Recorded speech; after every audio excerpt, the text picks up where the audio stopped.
Welcome in to the Tuesday edition of the Fun Astrology Podcast. Thomas Miller here. It's the 13th, middle part of September. You realize we only have a week left of Virgo season? Wow. Well, we're going to be doing a couple of things here. I keep calling audibles on this. So what I'd like to do here is take a couple of days off after today. I'm going to skip tomorrow and Thursday, be back on Friday, because we do have a big Friday, Saturday, and even Sunday. Quite a bit going on through the weekend. Not that much going on today through Thursday. All of these aspects that we've talked about at length are still in play. Mars right now today is at 12 degrees Gemini. Mars in Gemini for the next 7 months, 6.5 months, is a theme. Saturn is still moving toward the October 1st 18-degree collision with the square to Uranus. That's still in place. Nothing's changing there. Venus is grinding its teeth through Virgo. And for those of you who have sent messages to me about Venus and Virgo, I have that, by the way. So that's one of those, you can say it if you have it, right? That it's grumpy? Well, it is. I mean, it's a little bit off. Venus doesn't like it. It has its sights set on Libra. It's trying to get there, or Libra, as fast as it possibly can, and Virgo's in the way. That's kind of, and my Venus is in the later degrees of Virgo, so it's like, almost made it. Neptune is still in Pisces, will be for the next several years, and Jupiter is moving backwards through, retracing the first 5, 6, 7 degrees of Aries on its way back into Pisces by the third week of October. So I have a couple of big projects that I'm working on completing, and see, here's the deal. So we're following the moon. So I need to ground Taurus. The moon today moves into Taurus at 7:40 Eastern this morning. There's a 6 3/4 hour void of course overnight for those of you at least in the United States. So Taurian moon today and tomorrow, and then we have a 7-hour void of course. So most of Thursday, the moon is void of course, and then at 4:15 it moves into Gemini. Of course, you can convert that from Eastern time to your own time zone. So see how we got this little lull, and I want to take it to work on my 2 projects, Gemini, the twin. I can get both of my projects finished by the end of the week. Then when we come back and talk on Friday, beginning in the afternoon at 2:48, Venus squares Mars. So we're in that applying energy all week.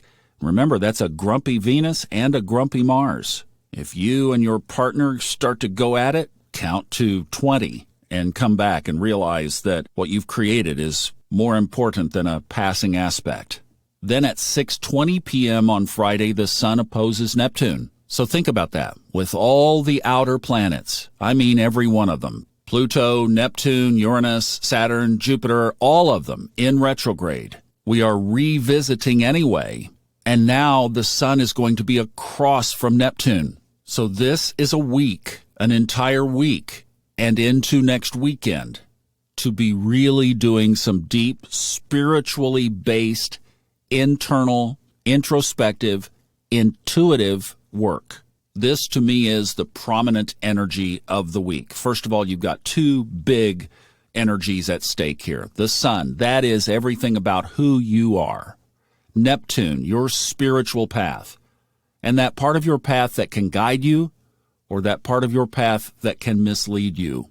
Or if you've been feeling the heaviness and you tend to grab that substance, whatever it is, watch out. Be a week to hang out more in the organics section or your local health food store and go at this naturally.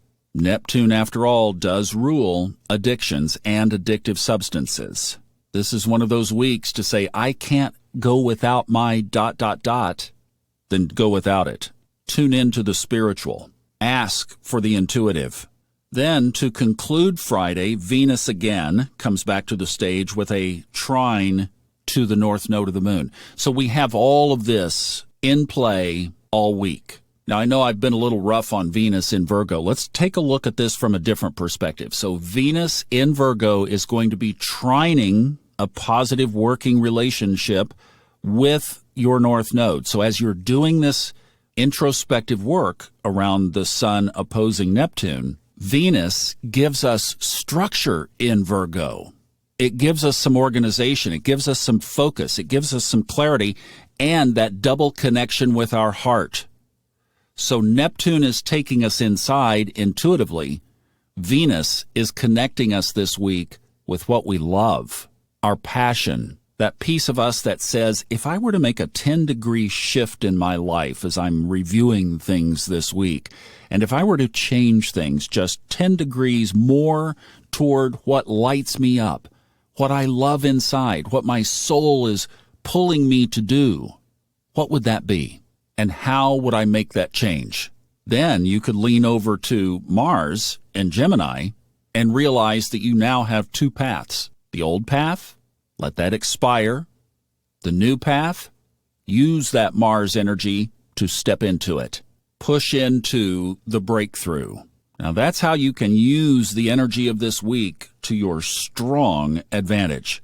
And that's a good way to step into a Taurian moon for 2 days, a Gemini moon for 2 days, and to play this energy. So I hope that works for you real well. Check out the video stuff that we're doing on TikTok with Fun Astrology, YouTube with Fun Astrology, YouTube with Subconscious Mind Match. Trying to get the video stuff pushed forward, so at least you've got another resource over there. All right, love you guys. Thanks for listening. 2 days off. We'll see you back on Friday.